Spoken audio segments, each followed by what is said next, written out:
Hey guys, sorry for the low sound quality, and I also thought I had a major piece of evidence, which turned out to be that I read the chapter wrong. But still, the theory is very good, and I believe that I have concrete evidence to prove who the traitor actually was. So first, let's start with all of the members of the Red Scabbards, and I would go one by one on why most are not, or which each individual are not the traitor, and give reasons. So first, let's cancel Shinobu, because as of the latest chapter, she was not part of Odin's group to begin with, and she could not have been a traitor. And so first, let's cancel the obvious. It's not Kinemon, because he had Momo all for himself for a long time, and he could have killed him anytime he wanted, but he did not. So I don't think there is any doubt that he was a traitor. Plus, he was also the first mate for Odin, so it would not make sense for Kinemon to be the traitor. Then Denziro also cannot be the traitor, but because he does not know anything. And then Inuarashi and Nekomamushi could not be the traitors because they sacrificed their limbs against Jack to protect Raizo. Plus, they have sailed under Odin for too long to be spies, so they cannot be.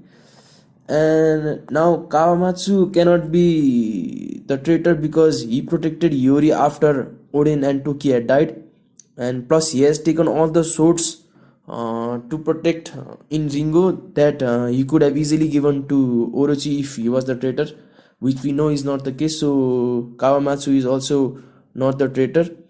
Now we are left with Kanjiro, O-kiku, Raizo, and Asura Doji.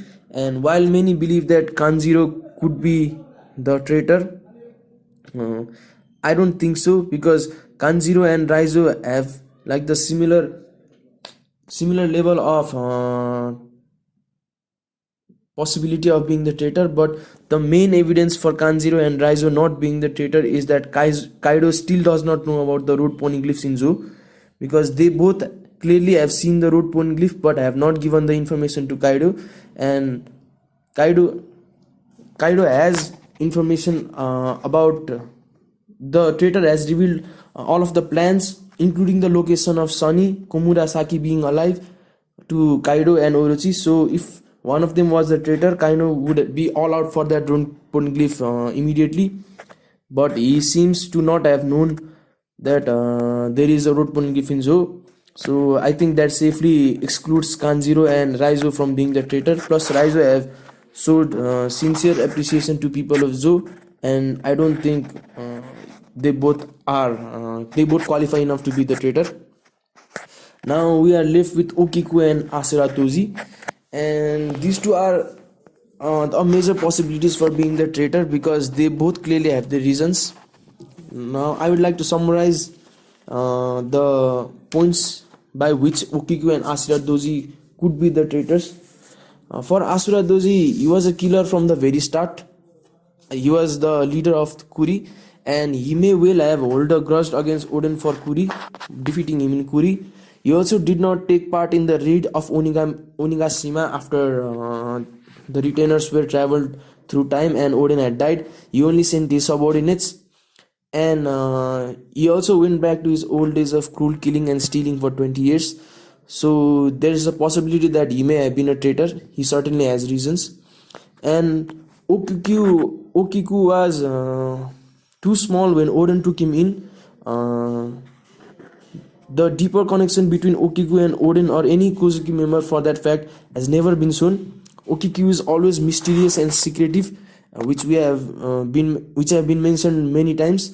And from O-kiku's perspective, he lost his brother due to Odin while chasing Odin, and then Odin abandoned only him in the Whitebeard ship, due to which he will never see his brother again, because both Inuarashi and Nekomamushi also aborted Roger's ship but left Izu to Whitebeard only, and then Izu never returned to Wano. So from that perspective, O-kiku might certainly blame Odin for it and become a traitor. Now, to clarify, among Asura Doji and O-kiku, I think that O-kiku is the traitor, and I will explain why. While Asura Doji clearly was shown to hold a grudge against other returners openly. He even fought with Inuarashi and explained why he won't be joining, although he did. A traitor would not explain his dissatisfaction like that openly. He would just lie low and gather info and sell them out. Plus, there was a heartful moment with Odin and how he changed his life during the flashback.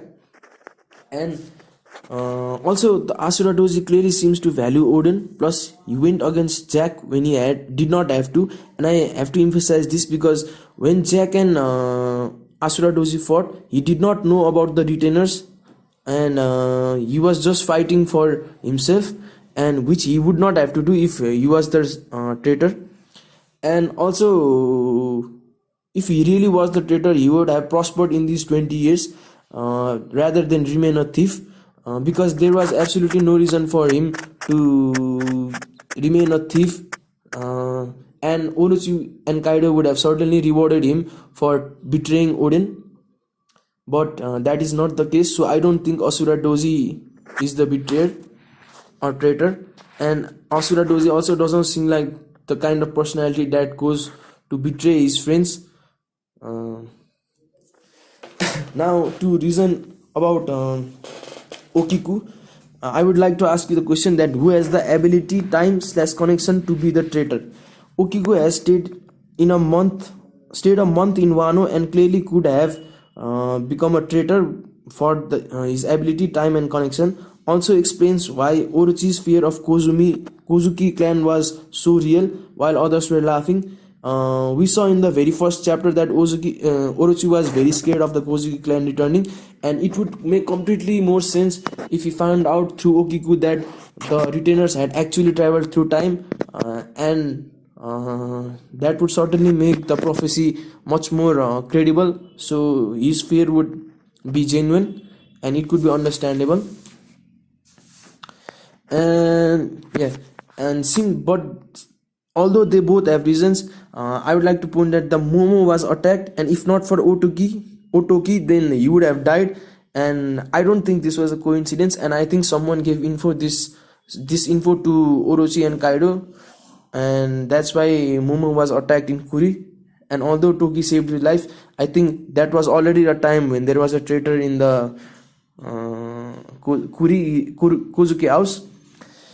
And now to more concrete evidence. When Kinemon, Kanjiro, Raizo and Momo first left Wano, they were spotted and attacked. Was it a coincidence? I don't think so. O-kiku was the only one who knew and was probably the one to alarm them. Also, while all were present when Luffy mentioned the location of Sunny, only Kiku was present and not Asura Doji. When the Kozuki supporters showed that they can be identified with a half moon symbol on their feet, which was clearly passed down to Orochi. So that explains the possibility that O-kiku was definitely the traitor and not Asura Doji.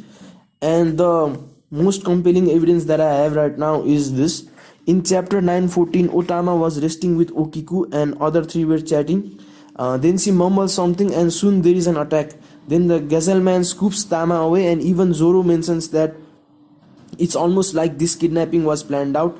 And I can't emphasize this enough, that even I think this was the time when Oda gave us a hint that this kidnapping was planned through Zoro. Zoro saying that this kidnapping was planned means that he wanted us to give a hint.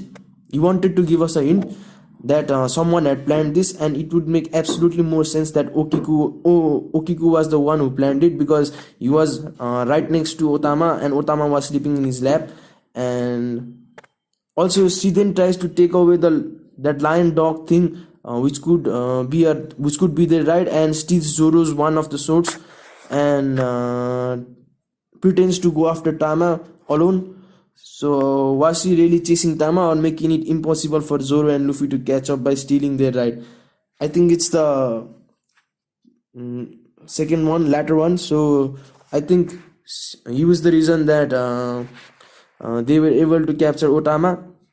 And I don't think I have ever seen Kiku attacking Kaido's or Orochi's subordinates, only the minor characters, and he has refused to go against anyone.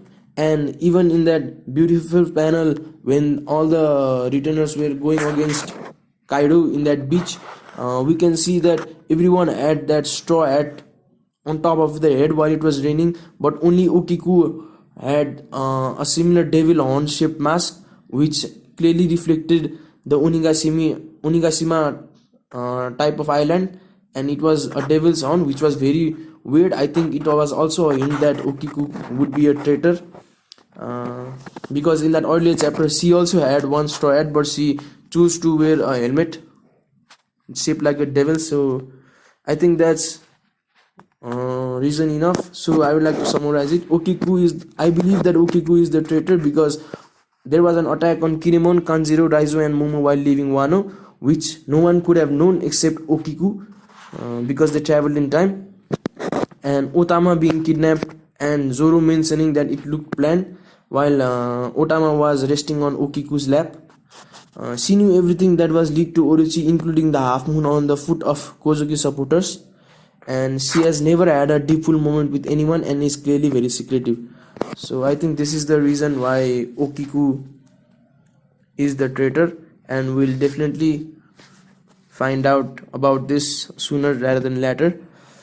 And I think it only makes sense for O-kiku to be the traitor because, like I explained, almost all of them except for Asura Doji, maybe they have all solid alibis that they could not be the traitor. So I think that's it, guys. Let me know what you think in the comments below.